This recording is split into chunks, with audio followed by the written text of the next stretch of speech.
Good day. I hope you are well wherever you are in the future. Thank you for watching this. My name is Ritabile. I'm a psychologist and I have a YouTube channel where I make videos that I have to do with mental health as the primary topic, but I also draw from my faith, my love for films, and different aspects of popular culture. And so, if you've spent any time on my channel, you would know that the primary focus of the channel has to do with conversations that I have with my friends and peers, Yvonne and Ronell, regarding different aspects of psychology. However, there are segments in the channel that I am developing. One of them has to do with analyzing films from a mental health and technical filmmaking perspective. That one I typically have with my friend Siatemba. And this one has to do with a segment that I would like to call movie moments, right? And what it is that I would like to do is to use this segment to quickly analyze or to quickly discuss certain scenes in films that I have experienced that mean a lot to me and that I think I can use to try and explain or describe or discuss an important concept or idea that I think also has mental health implications. With the idea that I want to be able to let you in into some of the ways that I think about it and how it is that you can apply it in your own life. And so there's going to be many of these. Another segment that I forgot to speak about was morning thoughts. So this is usually thoughts that I have in the morning um, that usually have the effect of informing or guiding or framing my day. But these are thoughts that I have in the morning that I think might be useful for you to hear, to think about, to meditate on as they affect me as well. So, straight to business today. Um, Movie thoughts, or movie moments, rather. What film and what scene or line from a film am I interested in speaking about today? The film that I would like to use is Ender's Game. This is a film that came out, I believe, in 2013. Stars Viola Davis and Harrison Ford, along with Haley Steinfeld. Unfortunately, I don't know the main character's name, but he's a very good actor. I believe he's also in Sex Education. So this film is set in the future. It's a science fiction film. It's based on a book, I believe, the first of a series of books. And very briefly, it involves an alien invasion that happens at some point in the future of mankind. And the human response to that managed to actually beat the aliens away. However, because humanity is concerned that the aliens might return for a second invasion at some point in the future, what the human civilization winds up doing is setting up a military, a space military to wage war against that alien species. And the way that they think that they can build the kind of army that they have is by recruiting children, effectively child soldiers, to serve in the leadership positions, in the military leadership positions of this armed force. And so you have children who are raised on war games, with the idea being what they want to identify is going to be a military leader of the highest possible caliber. So imagine creating a culture of wargaming where children are brought up running simulation war games. And the idea is you want to identify the children who have the best tactical, operational, and strategic way of thinking when it comes to how to engage in warfare. So it will be trying to find out who the next Alexander the Great is, or who the next Napoleon Bonaparte is, who the next Julius Caesar is, Belisarius, Shaka Zulu, any genius level battlefield commander. And for the purposes of putting that person, man or woman, in charge of your armed forces. The trick is what they do in this film is that they they don't tell the children, they don't tell the recruits that the war games that they eventually end up playing in command school are actually real. They don't actually tell them that at the beginning. And so Ender leading an armed force thinking that it's a video game only to find out at the end that it's not. So spoiler alerts, I should probably have said that earlier. So the scene that I want to draw your attention to is one of the final scenes in the film. And so um, it's in the final third, is the final section of the film where Ender arrives at command school. So again, remember, this is not command school. He is taking command of the armed forces of the planet Earth. And he's going through a series of battles that he is being led to believe are simulations, when in fact they are not. He's actually waging war against this alien species. In the film, they call the Formics, but if I am correct, in the book, they call something else. And so he's winning these series of battles, losing some of them as he goes, and he finally arrives at the Formic planet, at the home world of this alien species. And this scene is known as the final test. And there are impossible odds in the situation because Ender and his military, his armed forces, his team are completely and thoroughly outnumbered. It's a battle that looks like it's destined for a loss. And so the scene opens up. Ender is at the head of this army. And what it is that I want to do is that there is a YouTube video that I used. Hopefully, the YouTube gods don't put me in trouble. All I plan to do is to have the link to this other video on YouTube in the description box of this one so that you can watch the scene that I'm referring to and see it for yourself. Hopefully, I don't get in trouble with YouTube. We'll see. And so, what ends up happening in the scene is that it opens up with the battle. You have the human forces on one side, you have the Formic forces on the other. The Formics are defending their home planet, so they almost have it surrounded, standing or flying or floating, let's say, in space at the head of a giant defense force, a defense army. So Ender is frozen at the beginning, and he's looking at the battlefield and probably thinking what everyone else is thinking, that he's facing impossible odds. And then, as he's frozen, one of his lieutenants, a friend that he began to make all the way back when they first arrived in battle school and started to engage in the original training, his name is Bean. He's a small guy with a lot of attitude, but he's very loyal to Ender. And Bean looks back up at Ender, who's completely stone-faced and frozen, almost panicking in the moment, doesn't know what to think, doesn't know what to do, doesn't know what to say.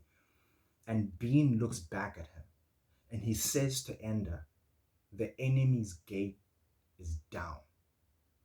And it's at that point that Ender begins to collect himself and start to take command. He starts barking out orders and starts being the general that he is. So what does that mean? What does it mean for Bean to say to Ender, "The enemy's gate is down"? Well, this has to do with an earlier scene in the film, a much, much earlier scene. And it's one of their first encounters where they begin to know each other while they're in battle school. Um, and so what battle school is, it's a school, it's a training academy for these children that are being trained up to become the leaders of the human armed forces. And Ender's one of them, of course. And over there, that's where he meets Bean. And so they have these battle simulations in a zero gravity portion of the space station.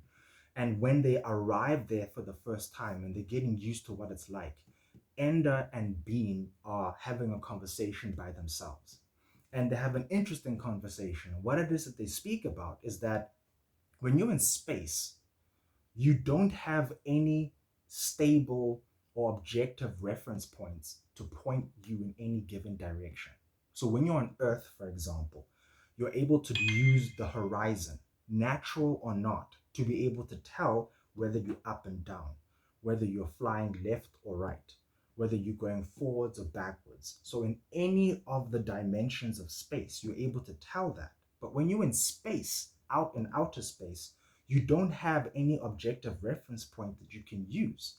So there is no official up or down or left or right or backwards or forwards. None of that exists. You have to create your own reference point by which you decide what direction you're going.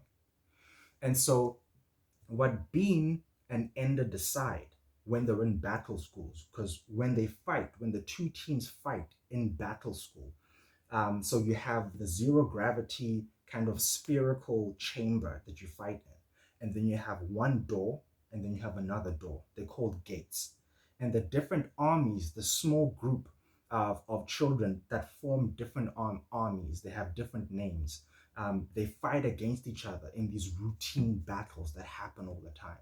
And you have Ender's team and the other teams that do battle.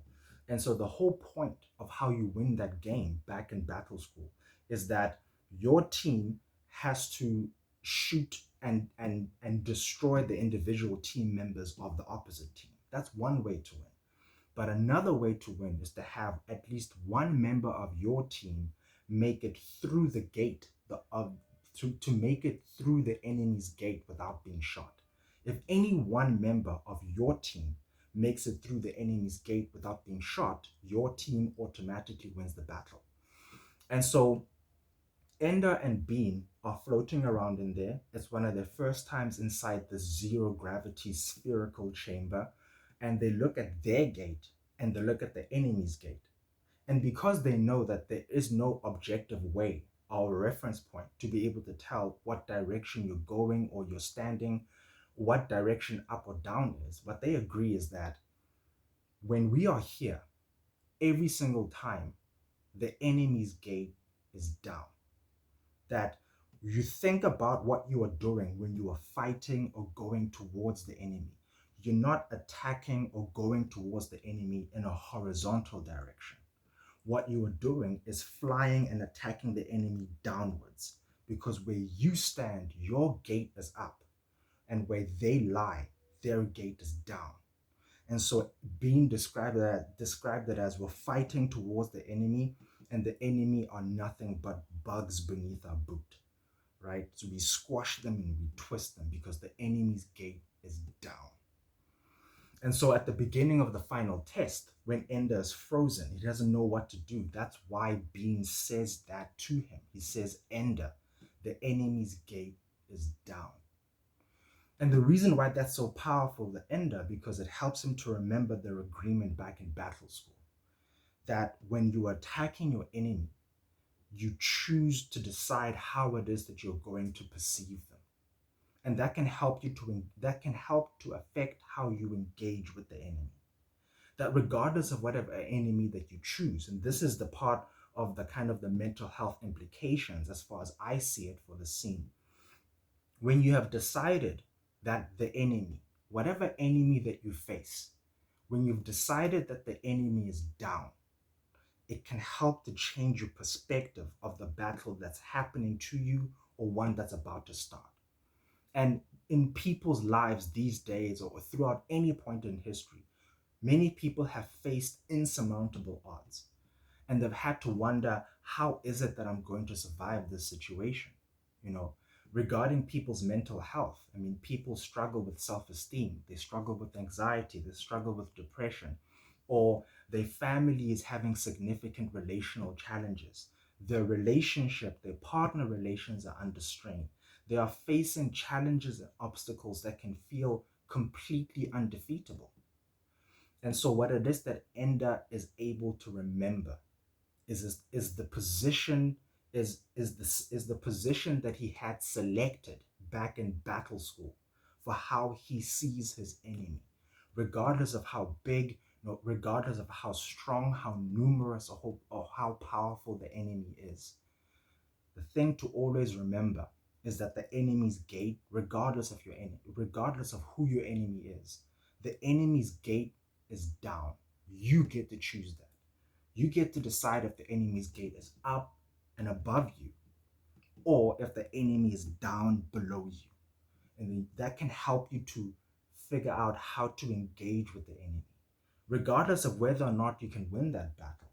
But you decide what direction you're fighting. And the direction that I would want you to think about the battle that's in front of you is that the enemy is beneath you, a bug to be squished beneath your boot. So I don't know what enemy you face, but that's part of what it is that I was thinking about this scene. And for me, I find it to be a very encouraging moment in the film, and one that I like to take into the way that I like to think. Because if you've watched that end battle, right after that moment, when Bean tells him the enemy's gate is down. Ender zooms out and surveys the battlefield, and then he points his carrier group downwards towards the Formex, downwards towards the enemy. Now he has to, at that point in time, he had committed himself to thinking about the enemy as being something that he can destroy, something that he can attack, something that he can completely annihilate. The enemy's gate, your enemy's gate, is down. Your enemy is a bug to be squished underneath your boot. So remember that, regardless of what enemy you face, the enemy's gate is down. One more thing, subscribe to the channel. If you want to, please subscribe to the channel, comment in the videos, like it, pass it around to other people, let other people know about what I believe is going to be an amazing channel. So I'm a psychologist. I run an online practice. My contact details are in the about or description sections of this, and I look forward to speaking with you again. Okay, bye-bye.